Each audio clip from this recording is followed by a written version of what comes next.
Hello दोस्तों, स्वागत है आपका एक बार फिर से आपके अपने यूट्यूब चैनल में जिसका नाम है लर्निंग विद जीत।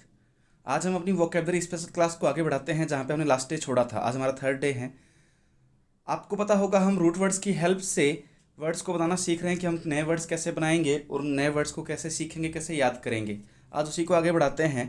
जैसा कि लास्ट डे हमने देखा था, लास्ट डे एक वर्ड बताया था मैंने जिसके बारे में मैंने कहा था कि ये वर्ड लेकर ही हम आगे चलेंगे। वो वर्ड था बेनेवलेंट। एक वर्ड आया था बेनेवलेंट। बेनेवलेंट एल्ट्रुइस्ट का सिनोनिम बताया था। अगर तुम्हें याद हो, एल्ट्रुइस्ट पढ़ा रहा था, एल्ट्रुइस्ट के सिनोनिम में मैंने पढ़ाया था, एल्ट्रुइस्ट के सिनोनिम में बताया था बेनेवलेंट। अब बेनेवलेंट क्या है, बेनेवलेंट का मतलब या एल्ट्रुइस्ट का मतलब लास्ट वीडियो में क्लियर हुआ था अच्छे से। अगर नहीं देखा लास्ट वीडियो तो देख लेना। और एक बार और कह देता हूँ, अगर आपने अब तक चैनल को सब्सक्राइब नहीं किया है तो प्लीज़ चैनल को सब्सक्राइब ज़रूर कर देना, ठीक है, ताकि आपको नए वीडियो मिलते रहें रेगुलर। अब बेनेवलेंट को आज हम आगे देखते हैं कि इससे नए वर्ड्स कैसे बनेंगे, इससे और कौन कौन से वर्ड्स बन सकते हैं वो देखते हैं। तो चलिए स्टार्ट करते हैं अपनी आज की क्लास और आज का पहला वर्ड देखते हैं। आज का पहला वर्ड हमारे सामने है, जैसा कि मैंने तुम्हें बताया, पहला है बेने या बोना। बेने या बोना, जिसका मतलब क्या है गुड। अब वो बेनेवलेंट में देखो, बेनेवलेंट में बेने वर्ड था। अब ये बेने जो है रूट वर्ड है, बेने या एक और इसके साथ है बोना। बेने या बोना, इन दोनों का मतलब क्या होता है गुड, यानी अच्छा। ये दोनों वर्ड किसको बताते हैं, गुड को बताते हैं। और इसके साथ ही मैंने इसका अपोजिट लिख दिया है। इसके साथ ही बेने या बोना के साथ ही इसका अपोजिट लिख दिया है मैंने, जो है मेल, MEL, मेल। अब ये मेल क्या है, मेल किसको बताता है, बैड या एविल को। बैड या एविल यानी बुरी चीज़ को, कोई कुछ बुरा है, कुछ गलत है, तो उसके लिए हम किसका यूज़ करेंगे, मेल का यूज़ करेंगे। तो ये दोनों रूट वर्ड हैं, दोनों को हम साथ पढ़ेंगे, बेने या बोना जिनका मतलब है गुड, और मेल का मतलब है बैड या एविल। अब जैसे पहला वर्ड था हमारे पास बेनेवलेंट, तो बेने का मतलब तो क्या हो गया, बेने का मतलब हो गया हमारे सामने गुड। और वोलेंट का मतलब क्या हो गया, देखो वोलेंट वर्ड का मतलब होता है विश करना। वोलेंट यानी विश, यानी इच्छा रखना। अगर आप गुड विश रखते हो लोगों के प्रति तो आप अच्छे हो, आप काइंड हो, आप दयालु हो, तो उसके लिए आप क्या वर्ड आएगा, बेनेवलेंट। यानी आप अच्छे लोगों के लिए क्या वर्ड यूज़ किया जाता है, बेनेवलेंट लोग, बेनेवलेंट वर्ड यूज़ किया जाता है। इसीलिए बेनेवलेंट जो था काइंड का, जेनरस का, ऑल्ट्रुइस्ट का, इन सब का सिनोनिम था, इन सब का पर्यायवाची था, क्योंकि इन्हीं का अर्थ रखता है बेनेवलेंट भी, दूसरों के प्रति अच्छी इच्छा रखने वाला। अब इसका अपोजिट क्या हो सकता है, देखो वोलेंट का मतलब तो अभी भी वही है, वोलेंट का मतलब तो वही है विश करना, ठीक है। वोलेंट का मतलब क्या है, विश करना है। लेकिन मेल का मतलब अब यहाँ पर क्या हो गया, मेल का मतलब हो गया बैड। तो अगर आप किसी के प्रति बुरी इच्छा रखते हो, बैड विश रखते हो, तो आप क्या हो जाओगे, बुरे व्यक्ति हो जाओगे, मेलवोलेंट हो जाओगे। ये मेलवोलेंट वर्ड जो था मैंने वहाँ पर लिखवाया था ऑल्ट्रुइस्ट के अपोजिट में, काइंड के अपोजिट में, बेनेवलेंट के अपोजिट में, इन सब का अपोजिट या एंटोनिम है ये मेलेवोलेंट। क्योंकि इसका मतलब होता है, बेनेवलेंट का मतलब होता है अच्छी इच्छा रखने वाला, अच्छा व्यक्ति। मेलेवोलेंट का मतलब होगा बुरी इच्छा रखने वाला, यानी लोगों का बुरा चाहने वाला, बुरा व्यक्ति। क्लियर है। तो बेने और मेल इन दोनों को साथ में लेके चलेंगे ताकि हमारे एंटोनिम भी साथ साथ होते रहे, अलग से नहीं पढ़ने पड़े। तो बेनेवलेंट का मतलब अच्छी इच्छा रखने वाला, लोगों का अच्छा चाहने वाला, और मेलेवलेंट का मतलब बुरा चाहने वाला। कैसे ध्यान में रहेगा, रूट वर्ड से, बेने यानी गुड, मेल यानी बैड। क्लियर है इतनी सी बात। अब आगे बढ़ते हैं। देखिए अगला जो वर्ड है हमारा, वो लिखा है मैंने तुम्हारे सामने, बेनेडिक्शन और मेलडिक्शन। बेनेडिक्शन और मेलडिक्शन। अब ये बेने का मतलब वापस वही है, अच्छा या गुड, ठीक है। लेकिन डिक्शन का मतलब क्या है, डिक्ट मतलब क्या होता है, कहीं पर भी डिक्ट लिखा होता है ना, डिक्ट का मतलब होता है टू से, कहना, टू से, कहना, कुछ शब्द कहना। डिक्ट का मतलब होता है कुछ शब्द कहना, कुछ शब्द बताना, ठीक है। टू से या टू टेल के रूप में, टेल, TELL, टेल, इस रूप में भी यूज़ किया जाता है डिक्ट को। तो डिक्ट का मतलब होता है कहना या बताना, कुछ शब्द कहना या बताना। इसी से एक वर्ड बनता है डिक्शनरी। डिक्शनरी वर्ड सुना होगा, शब्दावली जिसमें कई सारे वर्ड्स होते हैं। तो कुछ शब्द बताना वो डिक्शनरी है, ठीक है, जो शब्दों को बता रही है। वैसे ही बेनेडिक्शन, बेने का मतलब हो गया गुड और डिक्ट का मतलब हो गया कहना या बताना। तो यानी किसी के बारे में अच्छा कहना, टू से गुड, टू से गुड, अच्छा कहना। किसी के बारे में अगर आप अच्छा कहते हो तो आप क्या हो, आप वो काम क्या कहलाता है, वो बेनेडिक्शन कहलाता है। अब अच्छा कहने का मतलब क्या है, अच्छा कहने का मतलब क्या है यहाँ पर, अच्छा कहने का मतलब हो जाएगा, अच्छा कहते हो जब आप, तो आप उसको क्या दे रहे हो, आशीर्वाद दे रहे हो, ब्लेसिंग हो जाएगा एक तरह से। तो ब्लेसिंग का सिनोनिम है बेनेडिक्शन, ठीक है। बेनेडिक्शन किसका सिनोनिम है? ब्लेसिंग का। ब्लेसिंग का मतलब समझते हो? आशीर्वाद देना किसी को। अगर आप किसी को आशीर्वाद दे रहे हो तो वो क्या हो जाएगा? बेनेडिक्शन। क्या मतलब वापस देखोगे? बेने का मतलब गुड, डिक्शन का मतलब, डिक्ट का मतलब होता है टू से, यानी टू से गुड, अच्छा कहना किसी को, क्या हो जाएगा? ब्लेसिंग हो जाएगा, आशीर्वाद देना हो जाएगा। क्लियर इतना सा? अब वापस यहाँ पर देखो, डिक्ट का मतलब तो वही है, कहना या बताना, से और टेल, लेकिन मेल का मतलब क्या हो गया? मेल का मतलब होता है बैड, अभी बताया मैंने। तो टू से बैड, किसी के बारे में बुरा कहना। अगर आप किसी को भला बुरा कह रहे हो तो आप उसे क्या कह रहे हो? आप उसे एक तरह से श्राप दे रहे हो ना, कर्स दे रहे हो। अगर आप किसी के बारे में भला बुरा चाहते हो, भला बुरा कह रहे हो उसको, तो वो क्या है? कर्स है। ठीक है, तो मैलेडिक्शन का सिनोनिम क्या हो जाएगा? मैलेडिक्शन का पर्यायवाची क्या हो जाएगा? सिनोनिम क्या हो जाएगा? कर्स हो जाएगा। तो ये ध्यान रखो कि मैलेडिक्शन का सिनोनिम है ब्लेसिंग, क्योंकि इसका मतलब होता है अच्छा कहना किसी को, आशीर्वाद देना, और मैलेडिक्शन का मतलब होता है बुरा कहना किसी को, श्राप देना। तो इसका सिनोनिम हो जाएगा, मैलेडिक्शन का सिनोनिम हो जाएगा कर्स। और ये दोनों आपस में क्या हो गए? बेनेडिक्शन और मैलेडिक्शन दोनों आपस में क्या हो गए? ये दोनों आपस में हो गए एंटोनिम, यानी एक दूसरे के अपोजिट हो गए ना। ये बेनेडिक्शन का अपोजिट क्या है? मैलेडिक्शन है। वैसे ही ब्लेसिंग का अपोजिट क्या होता है? कर्स होता है। ब्लेसिंग का अपोजिट होता है कर्स। क्लियर है इतनी सी बात? ये वर्ड समझ में आए? ये दोनों वर्ड समझ में आए? देखो वापस ऊपर लिखा था बेनेवोलेंट। बेनेवोलेंट का मतलब अच्छा चाहने, अच्छा कहने वाला। ठीक है, अच्छा चाहने वाला, सॉरी, बेनेवोलेंट, वॉलेंट यानी विश करना, अच्छा चाहने वाला। अगर आपके लिए कोई अच्छी विश करता है तो बेनेवोलेंट है, भला व्यक्ति है। और अगर कोई बुरी विश करता है तो मेलेवोलेंट है। मेलेवोलेंट मतलब बुरा व्यक्ति है। बेनेडिक्शन, डिक्ट का मतलब कहना। अगर कोई व्यक्ति आपको अच्छा कह रहा है तो वो बेनेडिक्शन कर रहा है, यानी वो आपको आशीर्वाद दे रहा है। ठीक है, वो आपको आशीर्वाद दे रहा है। और अगर कोई व्यक्ति बुरा कह रहा है, तो वो क्या हो जाएगा? मेलेडिक्शन हो जाएगा, श्राप दे रहा है। क्लियर है इतनी सी बात? चलिए अगले वर्ड पे चलते हैं, आज के नेक्स्ट वर्ड पे। नेक्स्ट वर्ड जो सामने लिखा है वो है beneficent and maleficent. Beneficent and maleficent. अब ये क्या है बेनिफिशेंट? अब बेन का मतलब तो वापस देखो क्या है? बेन का मतलब क्या होता है? गुड। लेकिन फिशेंट का मतलब क्या है यहाँ पर? फिशेंट का मतलब ध्यान दीजिएगा, बेनिफिशेंट का मतलब होता है, फिशेंट का मतलब होता है करना, डूइंग। फिशेंट का मतलब होता है डूइंग, डू या डूइंग। ठीक है, तो अगर आप किसी का अच्छा कर रहे हो तो बेनिफिशेंट। अच्छा करना, डूइंग गुड। बेनिफिशेंट का मतलब क्या है? वापस ध्यान से देखोगे, बेनिफिशेंट का मतलब होता है डूइंग गुड। बेनिफिशेंट का मतलब देखो यहाँ पर क्या हो जाएगा पूरा मतलब? फिशेंट का मतलब डूइंग और बेने का मतलब गुड, तो बेनिफिशेंट का मतलब होगा डूइंग गुड, किसी का अच्छा करना। बेनिफिशेंट का मतलब किसी का अच्छा करना। और मेलफिशेंट का मतलब, मेल मतलब बुरा और फिशेंट मतलब करना, यानी डूइंग बैड। किसी का बुरा करना क्या कहलाता है? मेलफिशेंट कहलाता है। क्लियर है? बेनिफिशेंट मतलब किसी का अच्छा करना, मेलफिशेंट मतलब किसी का बुरा करना। क्लियर है इतनी सी बात? चलिए वापस अगले वर्ड पर चलते हैं। आज के अगला वर्ड कौन सा है? देखो ध्यान से, अगला वर्ड है हमारे सामने बेनिफैक्टर और मेलफैक्टर। अब इन्हीं से बने हैं, बेनिफिशेंट और मेलफिशेंट से ही बने हैं ये वर्ड भी। बेनिफिशेंट का मतलब क्या बताया मैंने? अच्छा करना। मेलफिशेंट का मतलब बुरा करना। अब बेनिफैक्टर यानी अच्छा, बेन यानी अच्छा, फैक्टर यानी करने वाला, डूअर हो जाएगा। वैसे यहीं पर भी फैक्टर क्या है? डूअर है, करने वाला। तो अगर बेनिफैक्टर यानी अच्छा करने वाला, गुड डूअर, और मेलफैक्टर यानी बुरा करने वाला, बैड डूअर। अगर किसी की भलाई का काम कर रहे हो तुम, तो तुम बेनिफैक्टर हो उसके लिए। किसी की भलाई का काम कर रहे हो तो तुम क्या हो? बेनिफैक्टर हो। जैसे मान लो तुम्हारे कोई चाचा या ताऊ हैं, वो तुम्हारे लिए 10 एकड़ ज़मीन छोड़ के चले गए। तो उन्होंने क्या किया? उन्होंने किया बेनिफिशेंट। ठीक है, उन्होंने बेनिफिशेंट किया यानी अच्छा कार्य किया।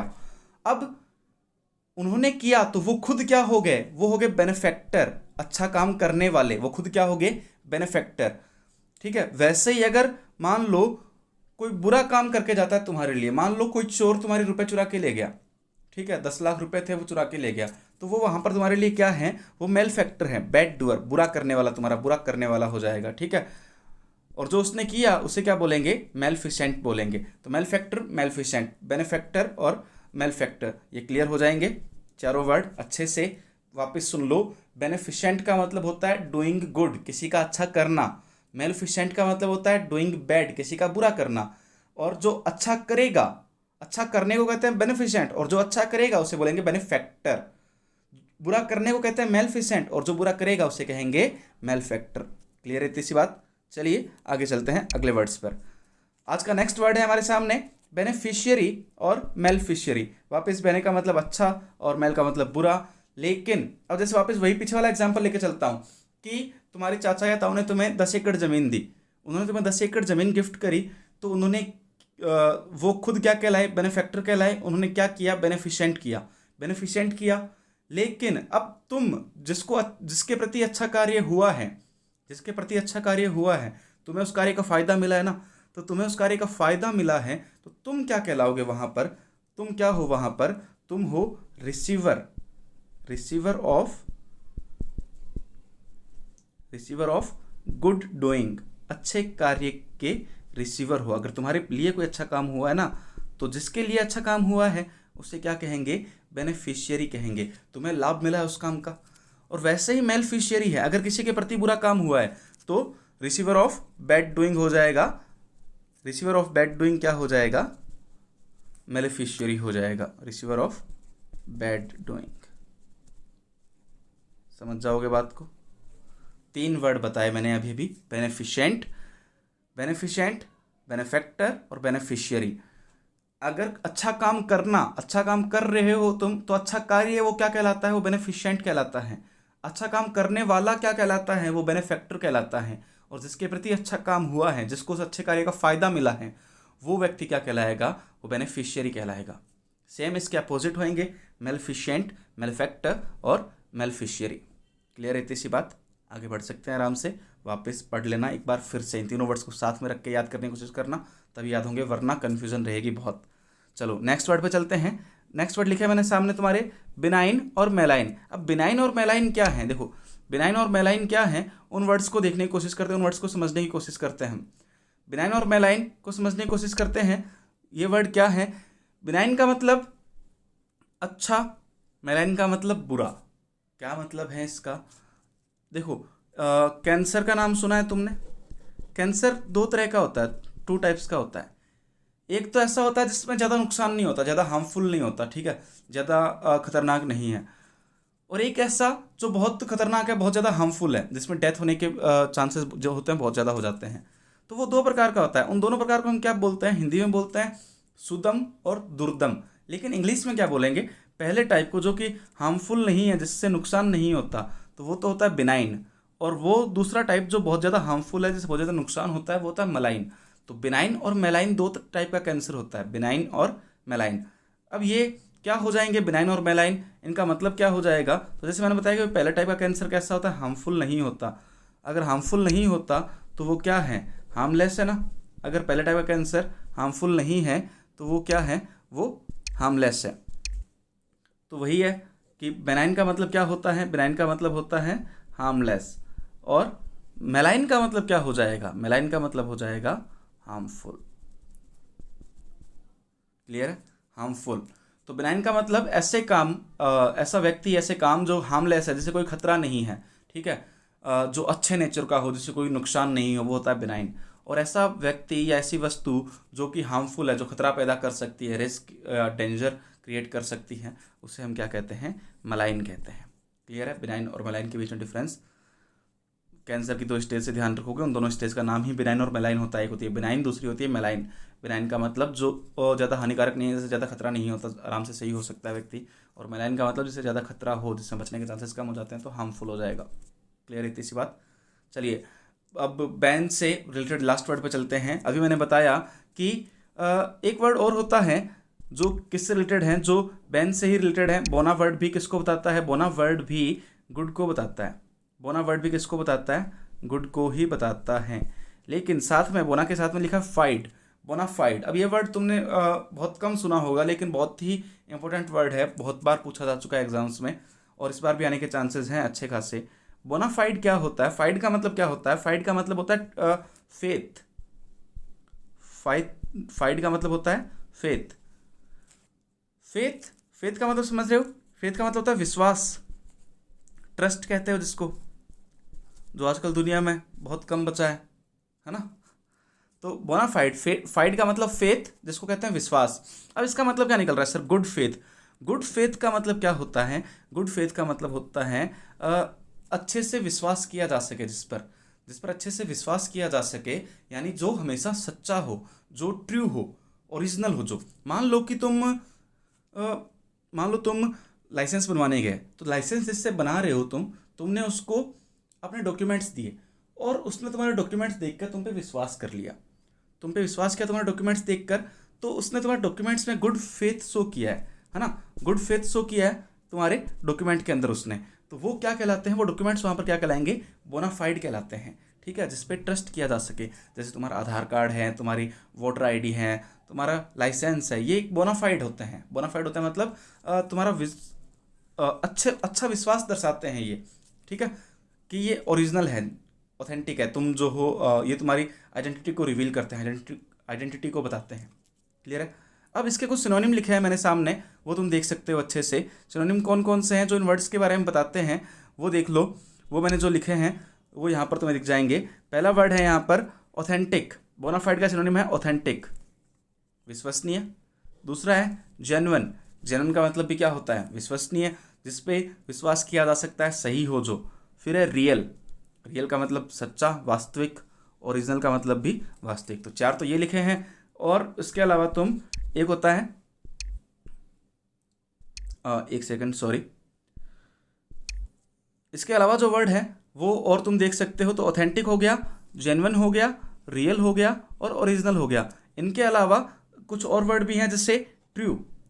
ट्रू वर्ड भी किसको बताता है? ट्रू का मतलब भी सच्चाई होता है। ठीक है, और उसके अलावा एक्चुअल, तुम बहुत यूज़ करते हो एक वर्ड एक्चुअली, तो वहीं से एक्चुअली जिस वर्ड से बना है वो होता है एक्चुअल। एक्चुअल यानी वास्तविकता में, वास्तविक।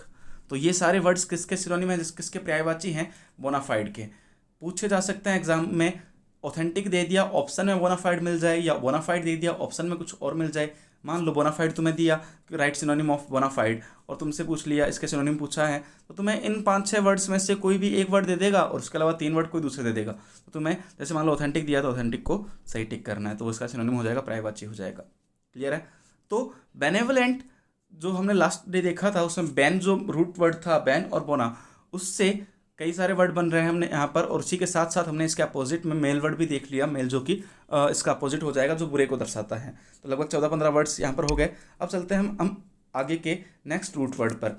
अब इसको समझने के लिए वापस देखो यहीं पर आते हैं। यहाँ पे हमने एक वर्ड देखा था बोनाफाइड।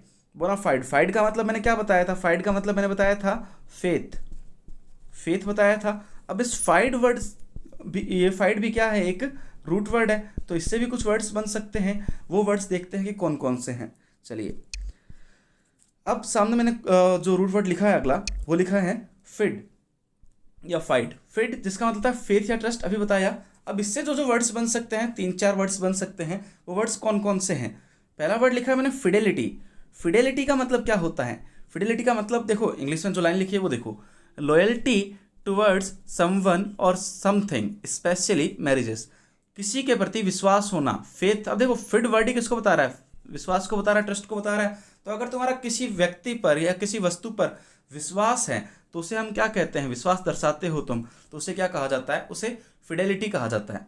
क्लियर है? उसे कहा जाता है फिडेलिटी। लेकिन फिडेलिटी वर्ड जो है नॉर्मली यूज़ किया जाता है मैरिजेस के लिए। अगर कोई व्यक्ति अपनी मैरिज में, अपनी शादी पर शादी में बिल्कुल ट्रस्ट वर्दी है, अपनी शादी को लेकर बिल्कुल विश्वसनीय है, यानी एक्स्ट्रा मैरिटल अफेयर नहीं चला रहा वो, ठीक है, अपनी पत्नी को चीट नहीं कर रहा, अपनी वाइफ को चीट नहीं कर रहा, या कोई वाइफ अपने हस्बैंड को चीट नहीं कर रही, तो उसे कहते हैं फिडेलिटी। लेकिन इसका अपोजिट हो जाएगा इनफिडेलिटी। इसका अपोजिट क्या हो जाएगा? इनफिडेलिटी हो जाएगा। मतलब सर, इसका मतलब ये हो जाएगा कि अगर कोई व्यक्ति ऐसा है जो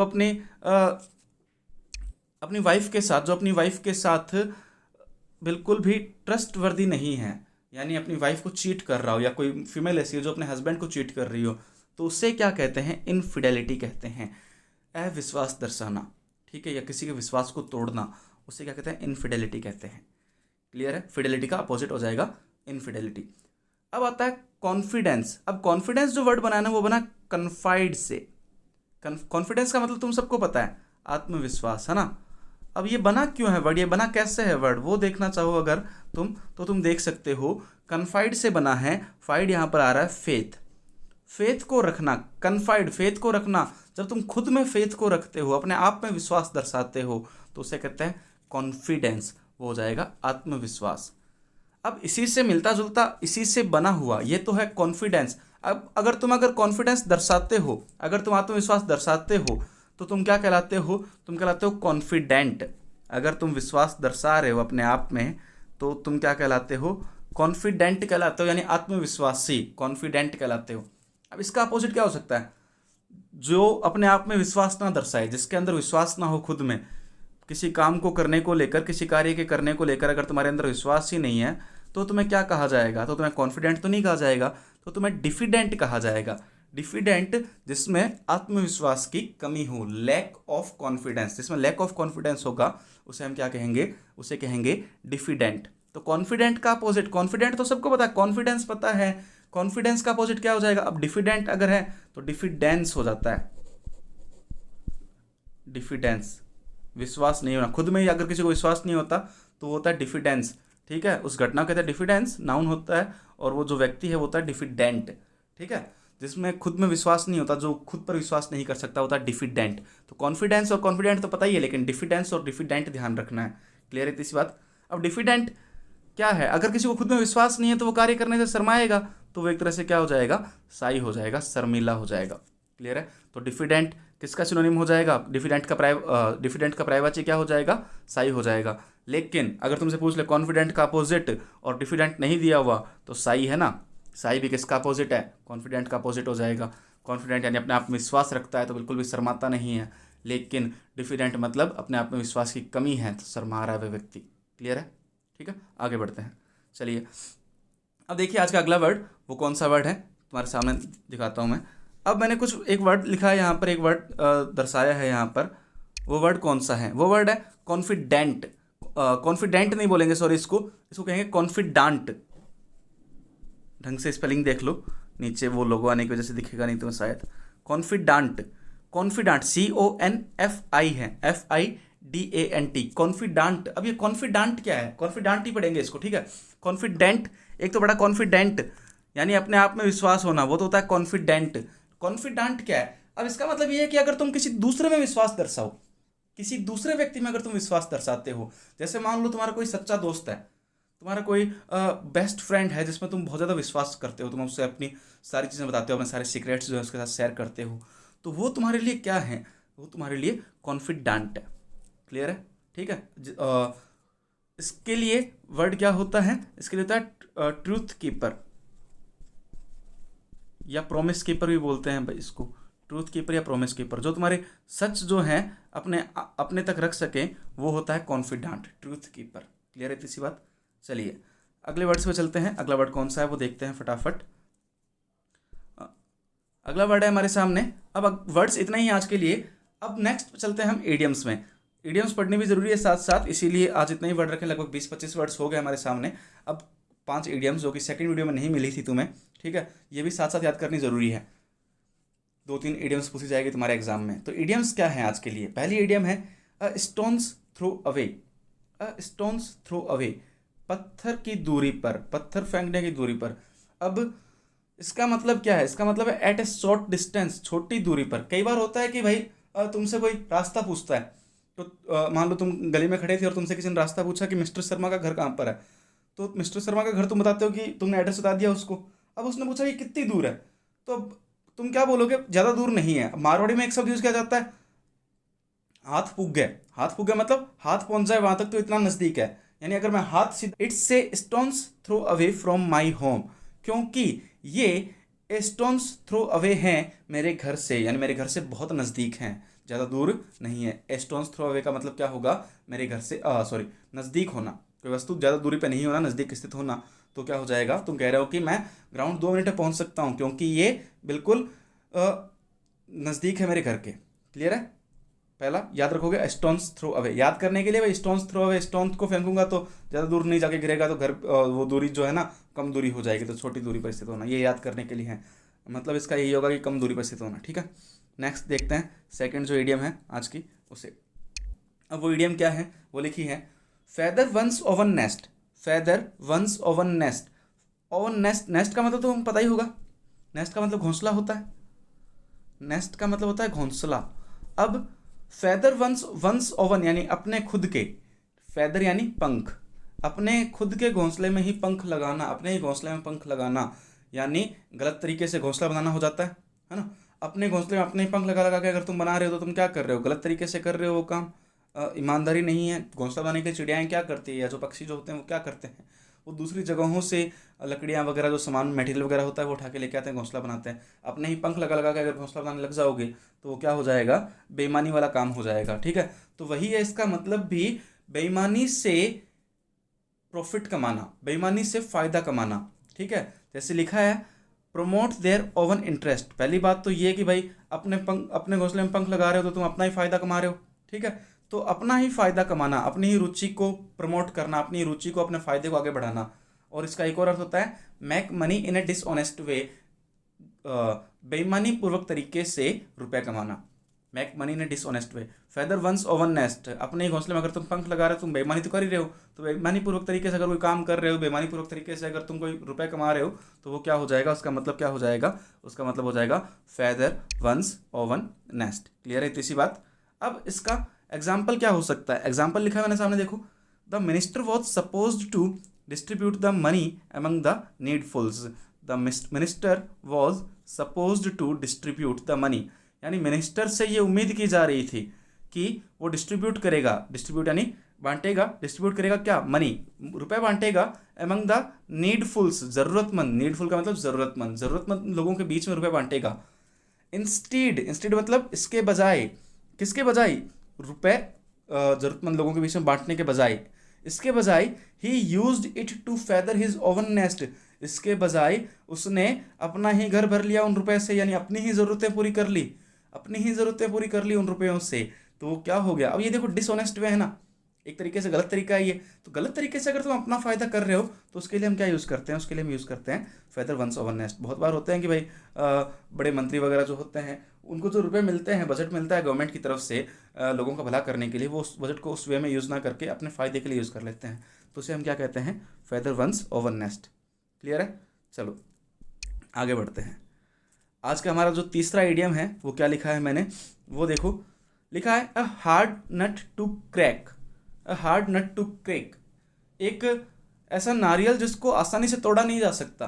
अब इसका मतलब क्या है, इसका मतलब ये है भैया कि कोई ऐसा काम जिसको तुम करने लगो तो थोड़ी सी मुश्किल आए, हार्डनेस आए, थोड़ी सी प्रॉब्लम आए, यानी डिफ़िकल्ट टास्क, कोई ऐसा काम जो मुश्किल हो थोड़ा सा, कोई ऐसी समस्या जो आसानी से सोल्व ना हो, ठीक है, या कोई ऐसा व्यक्ति जिसे तुम आसानी से समझ नहीं पा रहे हो, यानी कोई भी ऐसा कार्य जो तुम आसानी से नहीं कर पाते, वो तुम्हारे लिए a hard nut to crack है।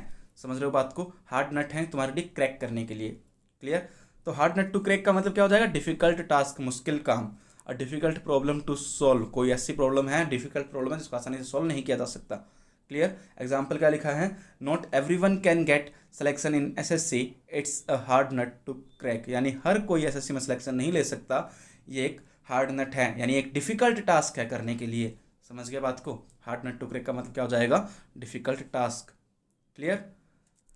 अगला एग्जाम्पल देखते हैं क्या है वो, लिखा है to flog a dead horse, to flog a dead horse, flog का मतलब था जोतना, जोतना या बांधना, जो कार्ट के साथ जो गाड़ी होती है उसके साथ जोड़ते हैं घोड़े को, तो उसे फ्लॉग करना कहते हैं।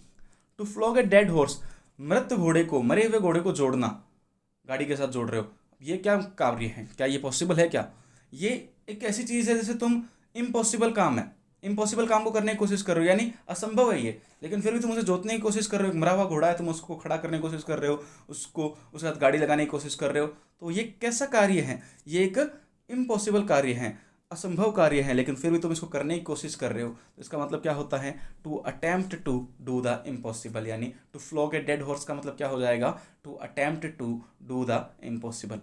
क्लियर, समझ के बात को। आगे देखो, इसका एग्जाम्पल लिखा है मैंने, to ask your teacher to not give the homework is like to flog a dead horse, यानी तुम अपने टीचर को बोलो कि सर आज होमवर्क मत दो। अब अपने टीचर से होमवर्क नहीं लिखवाने के लिए कहना भी क्या है, फ्लॉग ए डेड हॉर्स है, यानी एक ऐसा टास्क है जो इम्पॉसिबल है, लेकिन फिर भी तुम उसको करने की कोशिश करते हो। बहुत बार क्लास में होता है मन नहीं करता होमवर्क करेंगे, तो टीचर कहते हैं सर आज प्लीज़ मत कराओ काम, है ना, आज पढ़ाओ मत, लेकिन फिर भी पता है कुछ टीचर ऐसे होते हैं आके पढ़ाएंगे ही पढ़ाएंगे, कराएंगे ही कराएंगे। तो हम क्या हैं, एक ऐसा इम्पॉसिबल काम है जिसको हम करने की कोशिश कर रहे हैं, तो वो क्या हो जाता है, टू फ्लो के डेड हॉर्स हो जाता है। क्लियर, समझ गए। आज की लास्ट जो वर्ड हैं वो देखते हैं, लास्ट इडियम जो है वो देखते हैं। लास्ट इडियम मैंने लिखी है सामने तुम्हारे, ध्यान से देखोगे इसको। Once in a blue moon, once in a blue moon, once in a blue moon का मतलब क्या होता है, देखो ब्लू मून, ब्लू मून यानी नीला चंद्रमा, देखा है कभी ऐसा मून? ये क्या होता है, नॉर्मली तो नहीं दिखता है ना, नॉर्मली तो तुम्हें येलो मून दिखता होगा, येलो मून ही दिखता है नॉर्मली, या सिल्वर मून या येलो मून, ठीक है। लेकिन ब्लू मून जो होता है बहुत रेयर होता है, बहुत रेयर होता है, यानी कभी कभार होने वाला काम है, तो दुर्लभ है ये।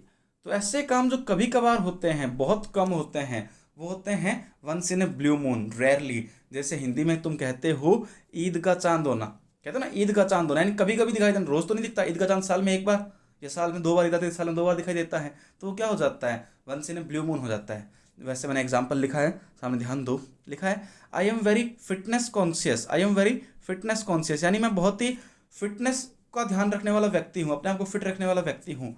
सो it's once in a blue moon I ate fast food, इसीलिए मैं फास्ट फूड कभी कभार खाता हूँ।